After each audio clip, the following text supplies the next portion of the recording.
Today I am talking to you about preserving family records. I love my family. I grew up in a large family. I have 9 brothers and sisters. Then I got married and raised my family of children.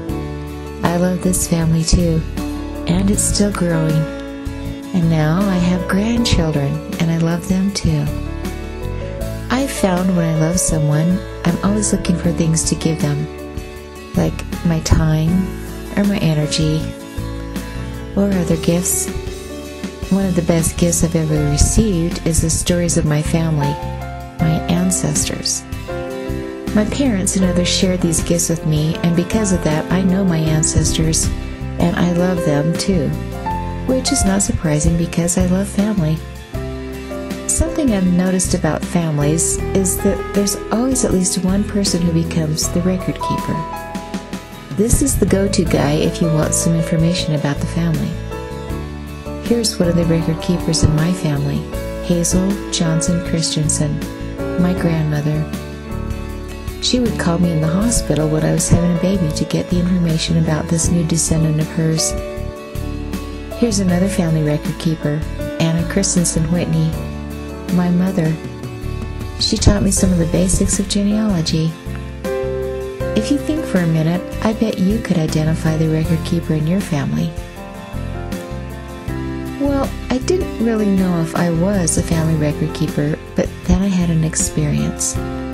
Remember my desire to give things to the ones I love?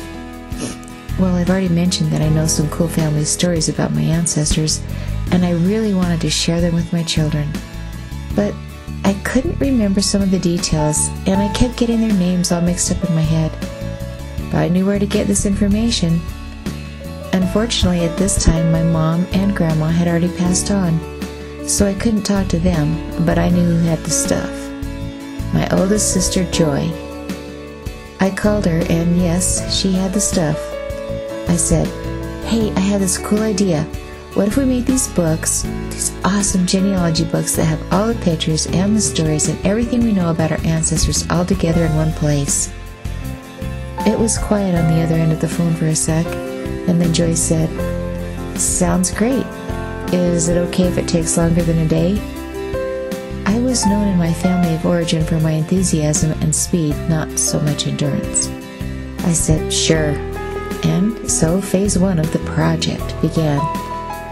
I went to my sister's house once a week, and we combed through boxes and boxes of materials and folders and binders, sorting and organizing. This time of excitement for me was also the time of a great revolution across the world: home computers. Phase 2 of our grand plan was to move the information we had on paper to the computer for better organization and sharing. And that's what I began to do, transfer the genealogy of my family from the long and handwritten old-style family group to the new style. I used DOS as my operating system and printed some things out with a dot matrix computer, and it was cutting edge. We began word processing everything, including the handwritten family journals, histories, letters. This hefty project we undertook became a huge learning process. One day, I switched on the computer to begin more data entry and discovered that the information I had previously worked on was gone. Somehow, the program had crashed, and I lost several months' worth of work. That lesson was about backups. Always back up your files in many different ways. As I started at the beginning again, I got a second chance to know these people. As I re-entered their names and information on the computer, there were a couple of names that kept coming back to me: Thurza Angelina Hale May and Lucy Thankful Pine May. Who were these women, and what were their stories? I finally just had to know, and I took a break from the data entry and started a little bit of looking. As I studied more closely, I discovered they were married to the same man, sister wives. Or were they? On the family group sheet, there was a blank where the death date for Thurza should have been, but the place where she died was filled out. Easy fix. I would call Monroe, Sevier County, Utah City office and get that information. Well, they didn't know. Fine, I would take a drive down and read the headstone myself. John Ney and Lucy Thankful were there, but no Thirza. I was perplexed, yet intrigued. I enrolled others in this quest. I started branching out and contacting second and third cousins. I asked them what they had on their family group sheets. One person told me Thirza died before 1860. That's the year John Ney married Lucy Thankful. It was a logical explanation. Another said Thirza left her family and ran off with a soldier. We found out a few more details and stories about her, but nothing could be substantiated. However, we did make some great new family friends during the process, and we swapped a lot of information, and many were interested in the plan we had to culminate this family information into a book. Well, something about Thirza wouldn't leave me alone. It just rubbed me the wrong way to see that blank spot in the family group sheet with no death date.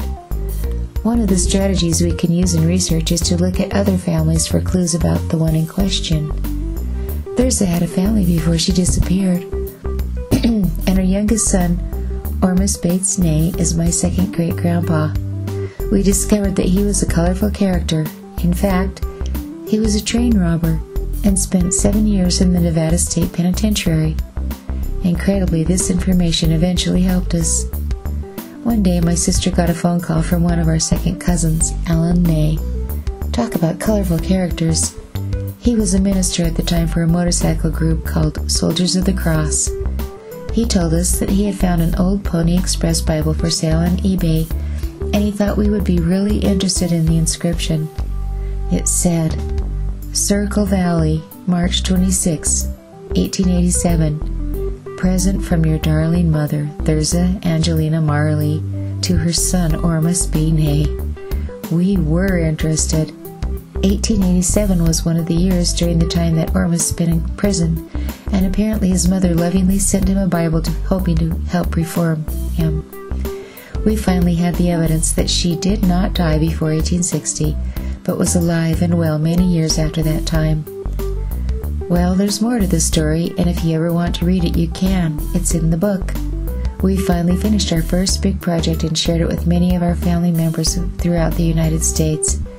In fact, this book is online in a readable format on one of our family websites. So, yes, I am a family record keeper. I am one of the ones who gets to help preserve our family records. It's one of the gifts I give to show my family how much I love them. How about you? Are you a record keeper?